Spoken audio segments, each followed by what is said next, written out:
California, Washington, New York, and Pennsylvania, they set some new COVID rules. National Democratic Party officials suggest re-education camp for Trump supporters, and the MAGA hat becomes a symbol of racism and hatred, according to schools. We've got that and much more coming up, and it starts right now.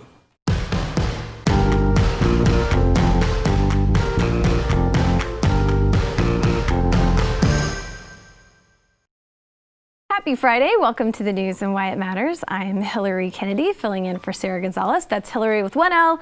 Kennedy, no relation. We got a lot to cover today on the show, but you know what? We might still laugh, make a couple jokes, because sometimes you've got to laugh to keep from crying, which is why I have Mr. Stu Bergier here today on the show, host of Stu Does America. Thank you very much. Usually make people cry, but I appreciate your optimism. You always make me laugh. And then Mr. Eric July, host of For Canon's Sake and a BlazeTV contributor. Thanks for being here. Thank you for having me. Yeah, we're trying to find the joy in the situation, right? Because there's just been a lot of downer news lately, but we're going to get to the bottom of some of this. We're going to start off with something that I think is good news for most people. Joe Biden said at a briefing yesterday that he would not support a national shutdown. Let's take a listen. I am not going to shut down the economy, period. I'm going to shut down the virus. That's what I'm going to shut down. So that's I'll ruled say out. it again. No national shutdown. No national shutdown. Because every region, every area, every community can be different. And so there's no circumstance which I can see would require a total national shutdown. I think that would be counterproductive. But there are constraints in which the degree to which businesses can be open. For example, it's one thing to say that you can have in a state that is there, where their infection rate is not as high, you can have a gymnasium open. It's another thing to say it can only be open 4 hours a day with X number of people. The church I go to, my Catholic church, they don't allow more than 40% of the people to come into the church. Those are rational decisions. Okay, so one of Biden's coronavirus advisors, though, had floated the idea of locking down for 4 to 6 more weeks and having the government pay for the lost wages in order to get the virus under control ahead of a vaccine being developed. He said we could pay for a package right now to cover all of the wages, lost wages for individual workers, losses to small companies, to medium-sized companies, for city, states, and county governments. Somebody else, another member of his COVID-19 task force, said a national lockdown wasn't necessary and a localized response was enough to combat the virus. What do you think about this? I think we should pay everyone to stay home forever. It's a radical policy. We will never have any virus deaths if we do that. And, we'll be able to pay for it and just keep printing money and printing money and printing money. Everything will be fine. I think is that Osterholm that said the 4 to 6 weeks? Yes, Michael Osterholm. So Osterholm's interesting. I mean, he was one of the first guys that I remember hearing talking about this virus and taking it seriously. He was on Joe Rogan. That's the reason I remember this. And one of the first things, and the things I remember out of that interview more than anything, is that he said, it's probably not a good idea to shut schools down. He was very much against that at the beginning. In fact, scientists overall have argued pretty clearly in unison that shutting schools down is a bad idea in the middle of all of this. When it comes to a national shutdown, a national shutdown was always a bad idea, always. Even when we did it in March, it was a bad idea. The only reason it was even considered in March is because we didn't have any testing and we had really no idea what was going on at all. Now that we did 1.5 million tests yesterday. We have testing is pretty bountiful at this point. It would make no sense to do this. Now, I think there are people who are looking for control and looking to not let a crisis go to waste in a situation, that they think they can get something out of that. Shutting down I always come back to this, can you stop the virus from spreading if you shut down the economy? I guess just like you can avoid car accidents if you set the speed limit at 1. But that's not a rational solution. We can't go forward with something like that. And even Fauci's been very clear about this. There shouldn't be at least another shutdown. I cross my fingers because how these things change, and I don't trust Joe Biden at all. You hear him say, "Well, I'm not going to shut down the economy. I'm going to shut down the virus." That's just a slogan. Yeah, that's just a slogan. You don't shut down the virus. That's not a thing that's going to happen. But I do think we should be able to avoid these large national things. But what does that mean? If you're in New York, if you're in California, do you care if there's a national shutdown? I mean, I guess you care generally speaking for the country, but your life isn't going to be changing all that much if you have a blue state governor who's not going to let you leave your home. Mm-hmm. You were smart to say, you don't necessarily trust what Biden's saying, because he previously said in August that he would listen to scientists and experts if they said, yeah, we should have a national shutdown. Do you think he's going to stick with what he's saying now? I don't know. I mean, he was as firm as I've ever seen him be, because he wanted to make sure that he was clear about it. Like, he said it like again, and he reiterated, which, I mean, when you put yourself out there like that, because generally speaking, when politicians will go back on it, they're very, very vague with what it is they say. They try to talk around it like, I may do it, I may not do it, I'll listen to the experts. At that point, it's up in the air. But he was pretty firm that he wouldn't do it. Now, it's still Joe Biden at the end of the day, and he's still a politician. So I could totally understand why nobody would want to listen to him. And when he says that he wouldn't shut everything down, I totally get that. But you're right, and you speak to a great point where you have instances where in different states, they're starting to go through another lockdown, which sucks for them, as their freedoms are rather impeded upon. And this idea keeps floating out. We saw AOC the other day saying, well, we need a national lockdown, and the government needs to pay everybody to come home. The fact that we have so many economically illiterate people, and she's the one with the economics degree, right? It goes to show how much academia in terms of economics, how terrible they are there. But they talk about long-term effects. It's hilarious when they talk about the virus, and you may be catching it, right? Well, we don't know the long-term effects is what they say. But when they talk about printing money as if, just out of thin air, they don't consider the long-term effects of that you just print money, you give it to people, or you essentially pay them to stay home. That is, you're monetizing your debt for those who don't understand what's going on and why they're able to do that. The Federal Reserve allows them to essentially do that. And they monetize their debt. They are literally selling off assets of unborn people. That's exactly what they are doing. And for any politician to keep floating this idea around as if, well, it's that simple. And of course, lazy people who probably will get more with a stimulus check than they would at their own jobs, they'll parade that idea around. They say yes, yes, yes for the safety, because they want to stay at the crib, do whatever it is that they want to do. But I'm so sick and tired of these politicians floating this idea around as if there's going to be absolutely no economic consequences to just printing money out of thin air and then giving it to people. The bubble is going to burst at some point, and there's going to be a lot of folks that are going to feel the brunt of it, and they better start taking that serious. But as long as we got AOCs of the world floating this idea of just print the money, what's the worst that can happen, they're going to continue to kick this can down the road, and it's going to be very bad once it pops. That's a great point. Well, so there's a lot of people that have been upset with Governor Gavin Newsom. He's issued some more stay-at-home orders in between all of his nights out partying. Right, exactly.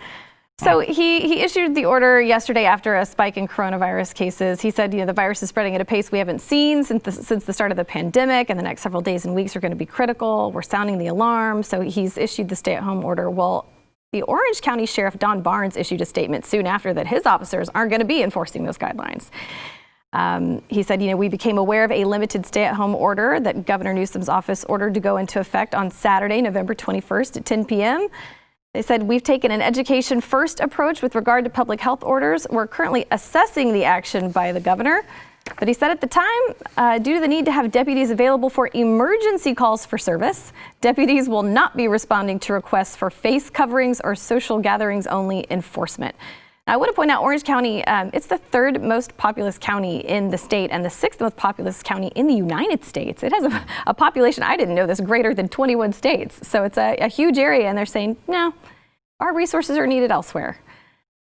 What do you guys think about that? Because, obviously there's been Cuomo and some other people have been upset that sheriffs have said, we're not enforcing this. Yeah, Newsom's terrible, right?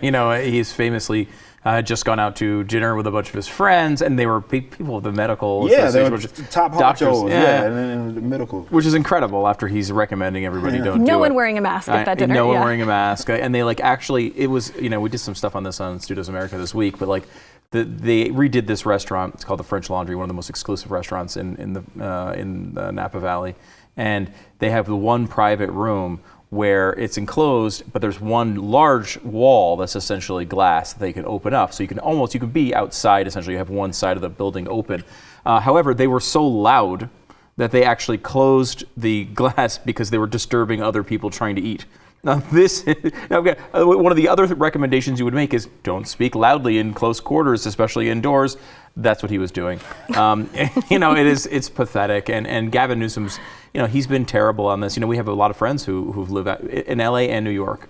And even people who were more friendly than we would be maybe to these restrictions at the beginning are just like, I have to go live my life. This has been months and months and months and months.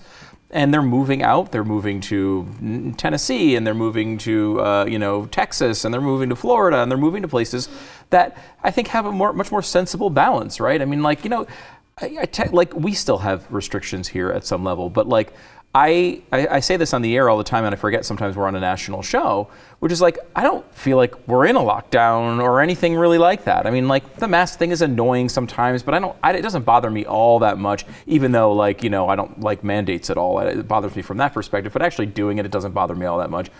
Restaurants, I never really have problems getting into restaurants when you want to. I mean, large gatherings, are restricted, which, especially for Eric, that's a big, big deal. But we are certainly on the path to having this go along. And we had 31,000 people at the crappy Cowboys game last time they played. And so, it's already happening. I wish the Eagles were any better. So it's weird to talk about this because we forget sometimes that in Texas and in Florida and in Arizona and a lot of these places, you have it a lot better than other places in the country. If you're in South Dakota, you certainly know this. But these restrictions from these governors, they've built this facade of I'm going to protect you. Look Biden, going back to Biden's comments. We're not going to close down the economy. We're going to close down the virus. You can't make that. It's not a decision, right? It's not what I'd like the virus level. Let's turn that down a little bit. That's not how that works. But they act like it is, and they've built their reputation on we will shut this down. It happened with Cuomo, where Cuomo is so terrible at the beginning of this, where he's behind. He blames Trump for being slow. He was slower than Trump at every single turn on this, especially in March and April. He lets the virus ravage the society. Beyond any other state in the union. And the only other states that are even close are states that border him, that had his residents going to those states to pass the virus along. And then he turns that around and goes into such a strict lockdown where he's basically welding people in their 200 square foot apartments for 6 months. Well, yeah, you can keep the virus at low levels when you do that, but everyone's fleeing his state because of it. Yeah. And now, I think if you're Andrew Cuomo, you've written a book about leadership in the crisis. You can't have these numbers going up when you're on your book tour. Mm-hmm. And I will say I did come to the conclusion that his book tour did launch the second wave of this virus. It's his fault. It's the book tour. He was passing it around. I don't know. I don't have any evidence on that. But if you notice, right when he releases his book, New York's numbers start coming back up. And here we are. So I blame Andrew Cuomo for everything. Oh, man. On a serious note, I do believe that a lot of people, particularly libertarians, would have a lot more respect for police officers and law enforcement if they took that approach. Not just with that, a lot of nonviolent, unconstitutional laws that are out there that they genuinely enforce. But that may be the most realistic solution out of all of this, is that, because people need to understand, folks like myself that are so against the state and are so against the politicians, the reason why, and I think a lot of conservatives don't really understand, why are libertarians so against, against law enforcement? Let's just say that. Mm-hmm. You got to understand that they're the teeth of the state. I always use this analogy that it's not Bernie Sanders or AOC or Cuomo that enforces any of these mandates or any of these laws that they're advocating. This is why I say they're nothing but gums. It's when you add the actual police officers and they enforce it. That's why we call them the teeth of the state, because all that talk is meaningless so as long as they don't enforce it. And then conservatives will come at me, would you rather them just enforce laws at their own discretion? Yeah. They do it already, actually. How many people have gotten off with warnings and stuff? Yeah, but absolutely I would much rather them do that when it comes to things like this, where it's senseless. There's a lot of people playing with folks' lives, in which they said, look, there's no sense in doing this. Mm-hmm. If you cared so much about the protection of people, that was always the answer. How about you only respond to instances of actual acts of aggression, of violence, of theft and stuff of that nature, as opposed to, somebody walking walking around without a mask or getting together with their family and it's unauthorized. If police officers took, now I'm dead serious, I wish conservatives would understand that. If they took that position on not just on that, but on a multitude of other different issues, they'd have a lot more support, not just from libertarians, but from people in general. Yeah, I think there's a lot of people that would agree with you on that. All right, so we have to go to break. First, I want to thank our sponsor, Keeps. Have you noticed that your hair isn't looking as full as it used to? I know I've got two guys here with great hair at the table, but yeah, I think there's a lot of people that will tell you losing your hair is no fun. So let's talk about some options. You could go to your doctor for a hair loss treatment prescription and then visit the pharmacy and then try not to go broke just to avoid going bald, or you can try Keeps from the comfort of your lazy boy. You'll get the same doctor-recommended FDA-approved hair loss treatment, but then Keeps, they offer you the generic versions for about half the cost. One more thing that you'll love about Keeps, it is all online. So you just answer a few questions, you snap a few pics of your hair, and a licensed doctor will review your info and recommend the right hair loss treatment for you. Then it's shipped directly to your door. So why make those unnecessary trips to the doctor and the drugstore when you can do it all from home? So let me get you started with a special deal. Go to keeps.com/y for 50% off your first order of Keeps hair loss treatments. That's keeps.com/y. Keeps.com/y. We'll be back in a minute. I don't know how many of you had plans to travel for Thanksgiving this year, but the CDC says, aha, not so fast. Cancel those plans. They're advising against it. I think we all saw this coming. They said travel may increase your chance of getting and spreading COVID-19. Postponing travel and staying home is the best way to protect yourself and others this year. Instead, Americans should consider making other plans, such as hosting a virtual gathering or delaying your travel. They also had a news conference where Dr. Henry Walk, the CDC's COVID-19 incident manager, he relayed a very grim warning. Here's what he had to say. The tragedy that could happen is that one of your family members from coming together in this family gathering could end up being hospitalized and severely ill and die. The CDC is recommending against travel during the Thanksgiving period. Now, they're saying this because data from Johns Hopkins University said the U.S. saw its highest daily death toll in more than 6 months recently. There were 1,700 fatalities reported on Tuesday. They said we're alarmed. COVID-19 is turning out to be a formidable force. How many people do you think are going to say, you know what, I'm not going to travel anywhere this year. I'm going to stay home because the CDC is saying I could kill a loved one if I show up to Thanksgiving dinner? I think only people who are extremely vulnerable and are like very nervous about it, right? There are some people, you're in your 80s, you know, if you have a relative who has, you know, some real debilitating situation that lends itself to being more vulnerable here. Okay, like makes some sense. I mean, I think it's not that you never, you know, you wouldn't think about this at all, but I think very few people are actually going to be listening to this, which is, you know, one of the reasons why I think they're trying to make such a big deal out of it, right? They do think that people are just going to go do their own thing. You know, it's like in Texas, we have nice warm weather. Yeah, we're going to throw a table probably outside and eat outside, and you know, I mean, whatever risk there is probably gets alleviated that way. I also grew up in the Northeast, and you're not going outside for freaking dinner. It's way too freaking cold up there right now.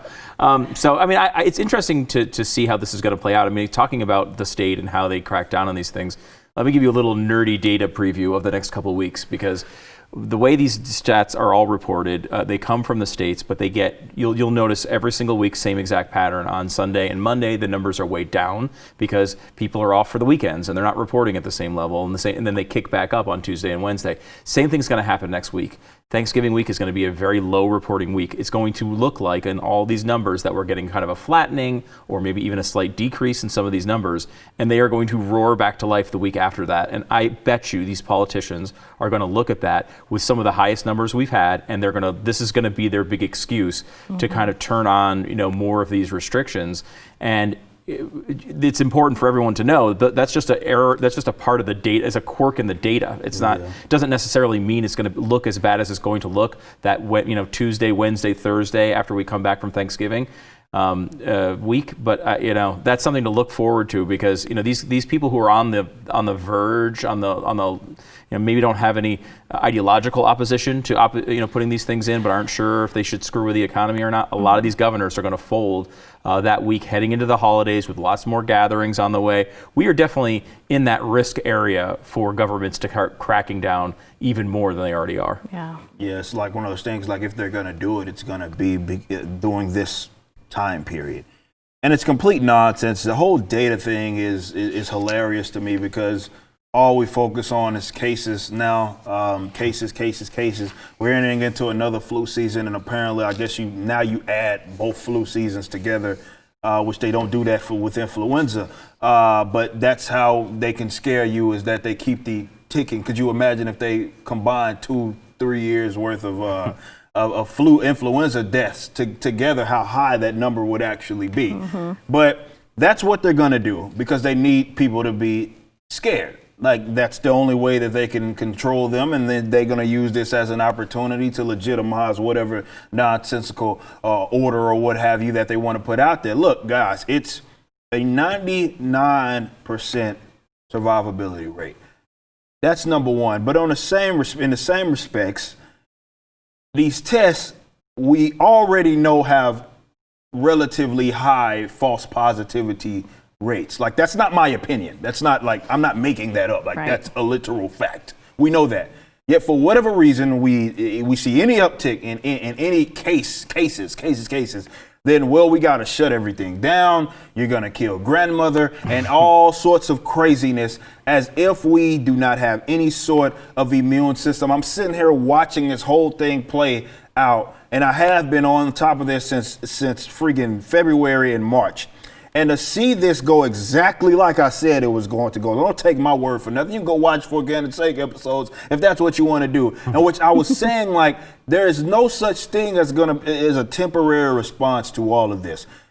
If you give them an inch, they will take the absolute mile. This is why we're so far removed from 15 days to flatten the curve. Then they said, well, now we got to wear the mask. And if you wear the mask, you can reopen. Well, wait a minute. Now you can't reopen. Now you got mask mandates and you got restrictions. We got to wait till a vaccine. And then Fauci comes out and says, well, no, not even when you get a vaccine. You still got to have your face covered and social distance and all sorts of other things.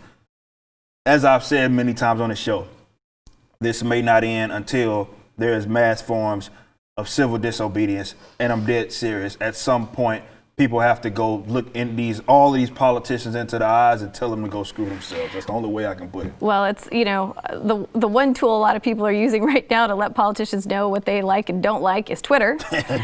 And the liberal Democratic governor of Washington, Governor Inslee, banned singing in church, even if you're wearing a mask. He said, no, you can't sing. And that didn't sit well with Broadway star Chad Kimball, who made it clear what the governor can do with his ban on musical worship. He said on Twitter, respectfully, I will never allow a governor or anyone to stop me from singing, let alone sing in worship to my God. And he said, folks, absolute power corrupts absolutely. This is not about safety. This is about power. I will respectfully disobey these unlawful orders. Of course, his stance didn't sit well with a lot of his liberal colleagues. Some of his former co-stars wrote back and said, I respectfully, totally, and completely disagree with you. You're on the wrong side of this. A lot of people said, if you're really a Christian, Jesus wouldn't advocate for what you're saying. No, they're not doing that again, are they? They're not doing that again. They can't do that. I'm so sick of people pulling that card first that would demonize anybody that worships Christ on any given day, and then they pull that card. Well, that's not what Jesus would do. Don't you do that, man. That's Steve Kazia, Tony-winning actor. He said, the ones who quote the Bible most seem to be the ones who follow its teachings the least. This is not about you or your need to sing your praise songs. I'm almost certain selfishness is frowned upon in that big book of yours. Wear a mask. Take care of your fellow humans. Now, Kimball later clarified he's not arguing with the masks. He says, I'm not against wearing masks. He said, it's an overreach by the government to ban singing even when you're wearing a mask and you're wanting to praise your creator. Yeah, I mean, look, they had probably why this is happening in Washington is they had one of the early big events back in February and March was a choir practice in, I think it was Washington, it may have been Oregon, but there was a big choir practice. And it's one of those things where like 40 and 50 people got it in one place. And so it's been one of those like big events that started this. So, singing is obviously like when you're taking deep breaths, you're projecting out. Projecting, right? Like I can understand. However, That doesn't mean the government gets involved in this. In fact, in this one specifically has zero chance to get through as a legal order. I wish Jeremy Dice was with us today as a fourth chair, because Jeremy would tell you, I mean, like, he's a religious liberty attorney, and like, you know, in the Bible, they talk about raising your voice to the Lord, singing, exalting. These are things that are actually taught in the Bible for something for you to do, even if it raises the risk of this virus being passed. There are constitutional limits of what the government can do to you, and you cannot infringe on someone's right to worship in the way that they want to worship. That's just not something that can be done here. And all of this stuff has been unconstitutional from the beginning, particularly, I mean, it's all unconstitutional, especially considering almost all of it's done without actually passing a law. They're not even trying to pass laws anymore. But when it comes to faith, when it comes to religion, you can't burst through the doors of that church and tell people in that church to do things. Right. It's basically just, it's not an optional thing. It's not a questionable thing. You know, you can't do it because of religious freedom, and it is a really important part of our history and why why our foundations as a country. And the idea that every one of these governors can just make up whatever restriction they want to try to protect people, you're right, Eric. It's a never-ending thing. What happens? What happens? And we're all going to have to fight these battles for the rest of our lives. The rest of our lives, we're going to be fighting these battles, which is like, what happens when the next pandemic bubbles up in Asia? They're going to shut things down before it arrives, because they're going to say, well, last time we didn't do it fast enough, and we had those huge problems. Remember that? We're going to have to deal with this for the rest of our lives. We all want the very limited, the least amount of people to die from this as is humanly possible, but our society has to continue. And if our Constitution dies from this, it's more, I bet you most of the people who passed away in these numbers that we see from Johns Hopkins would say, well, no, the foundation of our country is more important than even my own life. That's what the society's been, built on: freedom and the ability to go chase, especially religion, in any way that you wish. So I think, I do think the courts eventually would overturn. They're going to go through this. It's going to be an FDR type of thing, right? We're going to go back through a lot of these things. They're going to be challenged. A lot of them will be overturned, and hopefully enough of them to stop this from happening again, because it should not be coming from the government. That's why I'm going to be singing to my Creator. I'm going to be singing to the Lord. Not well, but I will be singing. You're not going to stop me. All right, we've got to go to break. First, we want to thank our sponsor, Rough Greens. The dogs have spoken. Well, not literally, but it's pretty evident by the way they eat their food when it's got Rough Greens on it. It makes them really happy. And if you're a dog owner, you know that loving your dog, it's only part of your responsibility that you have as their owner. You have to take good care of your dog, make sure that you do everything you can to promote a healthy and happy life for them. And that is why I love Rough Greens. It isn't a dog food, it's a supplement that you put on your dog's food, and it contains all of those nutrients that your dog needs, but they get cooked out of the kibble food when it's being made. The probiotics, the antioxidants, the vitamins, the minerals, the omega oils. These are just some of the things that your dog needs to lead a healthier lifestyle, and it's all the things that's in Rough Greens. So you can get the Rough Greens Jumpstart Bag today for just $14.95, and you can start the process of getting your dog healthier and happier. If you want to see your dog thrive again, just go to roughgreens.com/blaze. That's ruffgreens.com/blaze. We'll be right back. Pennsylvania has a mandate now that you have to wear masks inside your own home if members that are outside of your household come into your home.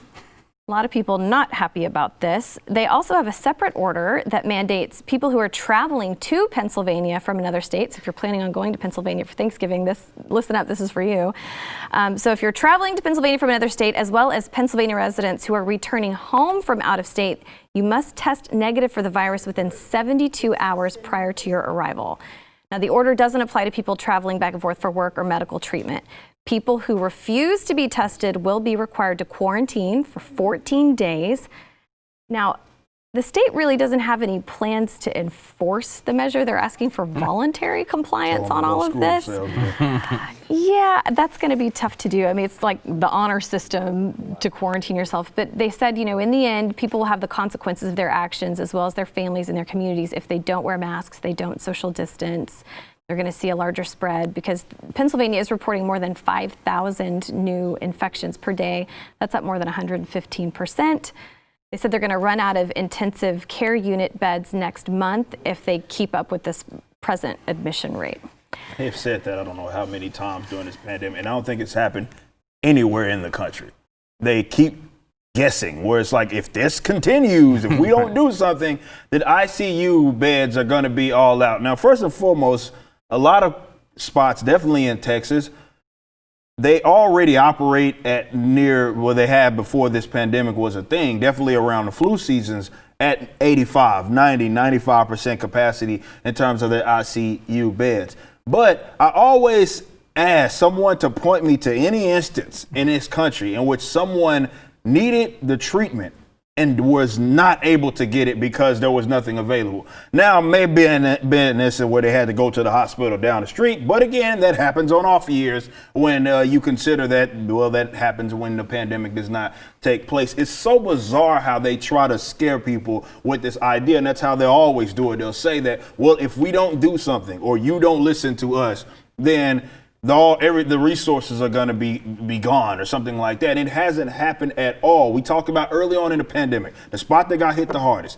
New York City, where they're bringing in these naval ships and stuff to try to house all of these patients, and the ship hardly ever got used because it never got to the point in which that needed to happen. Look, we understand that there's this pandemic taking place. Hospitals already plan for this type of stuff. They have emergency things that they roll out. Let them roll it out if that's what they need to do. But stop trying to scare people into this instance. And I don't understand why when they say stuff like that, they're experts or they're officials, there's no consequence to them being wrong, as they have been generally for the vast majority of this entire pandemic. The numbers that they've guessed, the rate of not infections, but hospitalizations, all of this in terms of what they had anticipated never comes true. And yet we still listen to them, and unfortunately politicians cling to their words, and it leads to policies, and that's just utter bull crap, man. Yeah, I mean, it is one of those. I feel like the hospitalization thing, maybe you could make a good argument if it hits one solid area really hard, especially at the beginning. Maybe you'd be worried about it. I mean, it was probably when it was much more of an unknown, right? You could make the argument to bring the ship in, right? You could make the argument, okay, let's get resources there. We don't know how bad this is going to get. We're now 8 months into this, right? We now have massive amounts of testing that is going on. We're picking up these areas of flare-ups a lot quicker than we were. That's the sort of stuff that I think guards us against another New York. Like we're going to hit pretty bad numbers, I think, overall here in the next few weeks. I think that is going to probably happen, but it's different. It's spread out all over the country. I mean, really, it is much more spread out than it's ever been. And in some ways, that could be bad, obviously, because it's but it's when it comes to hospitalizations, it's very good. Yeah. You don't have everything going on in one area where you're trying to, as you point out, like move patients from one hospital to the other. Yeah. There can be areas where that can happen. But again, like I feel like this is like the type of thing that they're trying to give you. You look at it like almost like a global warming situation, right?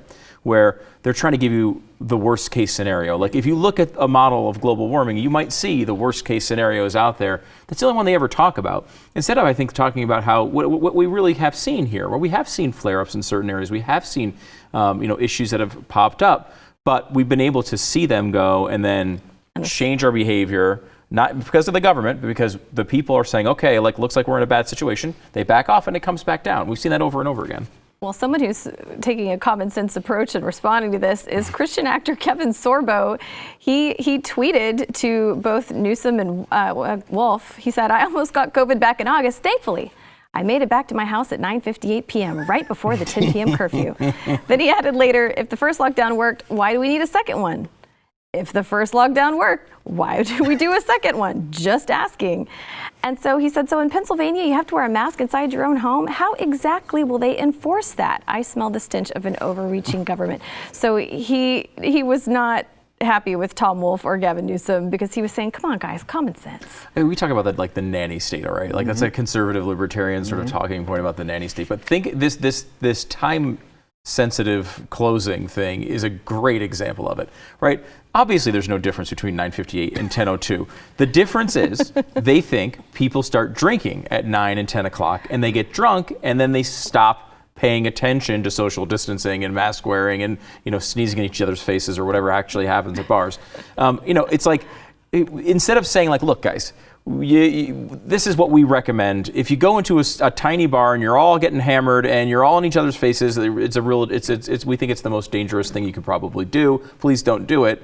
People are going to still probably do it, but a lot won't. I think a lot of people would heed that advice and maybe go to the truck yard here in Dallas, which is outside, right? And you can have a bunch of drinks outside and probably not have that issue. But instead, they're like, you can't be outside after 10 p.m. And it's like everyone is like, what are you talking about? Right. Like that's not a better solution than just communicating what you think is actually happening and being honest about it. Mandates don't work. We've seen this throughout the data. Even when you're talking about people doing the things, like in states where they have mask mandates and states where they don't have mask mandates, there's just a slight separation for the percentage of people wearing masks. The people who want to wear them are wearing them. The people who aren't. And instead of having this approach of mandate, let the governor tell you all the time what you're supposed to be doing, if you had a reliable source of reliable advice and information that you didn't change every 2 weeks, people would just respond well to it. They're pissed off because you keep telling them to do thing A, and you think of how the resources that have been poured into cleaning off surfaces and disinfecting surfaces, and they came out this week and said, and this has been around for a while, but like it's much more airborne. Much more talking about droplets and such than it is going to be people putting their hands on something and getting COVID.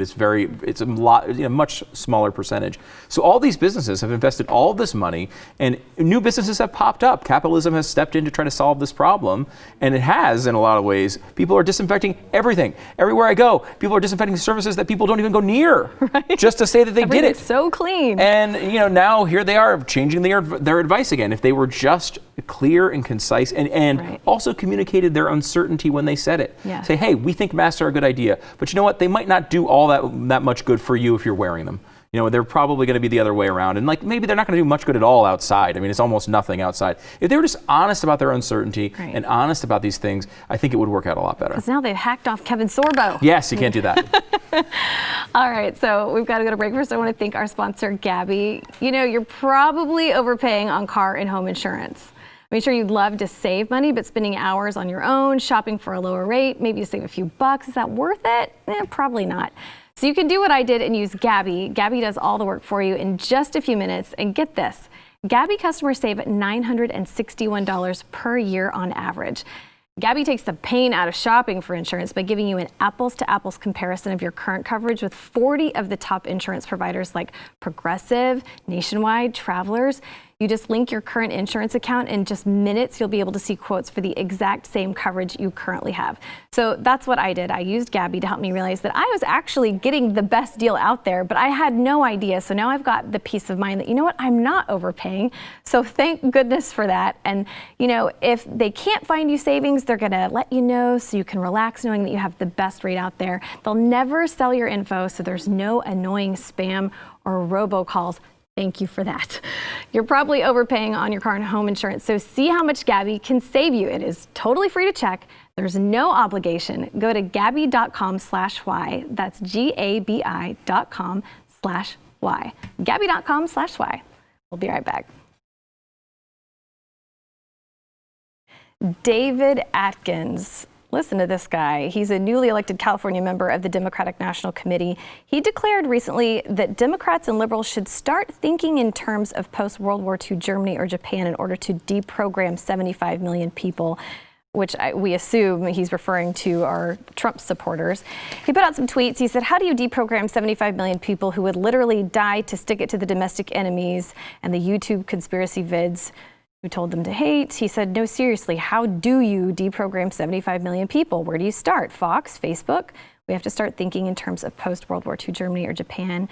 He said, this is not your standard partisan policy disagreement. This is a conspiracy theory-fueled belligerent death cult against reality and basic decency. The only actual policy debates of note are happening within the Dem coalition between left and center-left. Wow. Kind of scary, right? Yeah, straight up authoritarian, tyrant, fascist. Those are the type of rhetoric that they would use to call someone else. But that's sort of what he is espousing. I don't know if he's going to put everybody that maybe didn't support him, or particularly maybe Trump supporters, didn't support Biden, excuse me, in a concentration camp. So I don't know exactly what he is considering, but we've seen that sort of rhetoric and this idea that you need to re-educate people because they didn't support the person that they thought that they should support. The thing about Trump, which was fascinating, is that he brought about this whole kind of movement in itself, which was less about the Republican Party and more about, well, this guy is a nuke in the actual system. And that's why a lot of people supported him.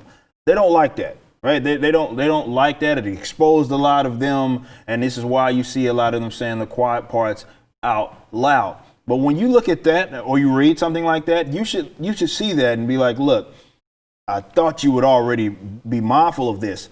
But when they throw those terms that I used earlier, be it in fascist or anything like that, nobody can look at something like that. They can't look at the COVID response or anything like that and think that those words mean anything coming from them. At best, it is a projection because they are indeed authoritarian in nature and they are indeed espousing these sorts of very weird ideas that seem to point towards re-education of folks that didn't support their guy. And that sounds a lot like tyranny to me. Agreed. We've got about 1 minute. I'd love to hear your takes, Stu. I'd like to see a little more talk about persuasion. You know, we used to be, that's why I got into this business, right? Like I like talking about these issues and I like trying to talk to other people about them and see if they agree or maybe they'll make me agree with their opinion. That back and forth is a good part of being human. And when you're talking about deprogramming 75 million people, that's not persuasion. That's what they're doing to the Uyghurs in China right now. That's what they're doing there. That's not healthy. It's, I mean, again, to see this stuff come out publicly is shocking because this is the sort of stuff that used to be the quiet part. You wouldn't say it out loud, and now they are saying it out loud. They see that they're getting closer and closer to have the ability to do these types of things. Thankfully, it looks like they're going to be stopped, at least in the Senate, to stop a lot of this stuff. Hopefully that continues because you give people with that mindset power, you are risking your entire nation. Yeah, it is absolutely terrifying to read something like that. All right, we got to go to break. We come back, we'll have our question of the day. Stick around. I just have to find it. If your ideas are better. All right, we asked you yesterday, should the government pass another COVID-19 stimulus bill? 49.4% of you said yes, 50.6% of you said no. So almost a split down the middle. What do you both say no? Of course I say no. I'm disappointed in all Blaze people that took that damn poll. How could you? Have you not been listening to me? Jesus. You see a lot of these polls that come out 50-50. That's pretty rare. Yeah, usually. It is rare. It's surprising. We certainly should be more prepared for the pandemic response than we are, but stimulus bill God only knows what that's going to be. Yeah. All right, the question for today, are you confident that Rudy Giuliani can prove voter fraud, yes or no? No. No. I mean, there'll be some fraud for sure, but they're not going to overturn this election, I don't think. Look, you never know. You could be surprised. Man, it's easy to adjust to good news than to adjust to bad. We need to be prepared for what happens if that doesn't happen. Right. You don't like to be disappointed. There you go. Worst case scenario, that's me. I understand that, setting yourself up so you're not disappointed. But I hope so. I mean, hey, little by little, things keep coming out every day. So I'm holding out hope. You just never know. All right, if people want to know more about you, Eric, where can they go? 4KNSEG live throughout the week, so 4KNSEG.com or youtube.com/YoungRoofer59. You can holler at me there. Awesome. And Stu Does America, you've got new stuff for us every week. Right here on BlazeTV, 8 p.m. Eastern, and of course on podcasts and YouTube as well. Perfect. All right. I hope you guys have a good weekend. Hope everyone at home has a good weekend. Go out, do something fun this weekend. No, don't go out, though. Oh, yeah, don't go out. Don't go out. Stay in your home. You have fun, Don't but do anything. Don't have any leave. fun. In a bubble.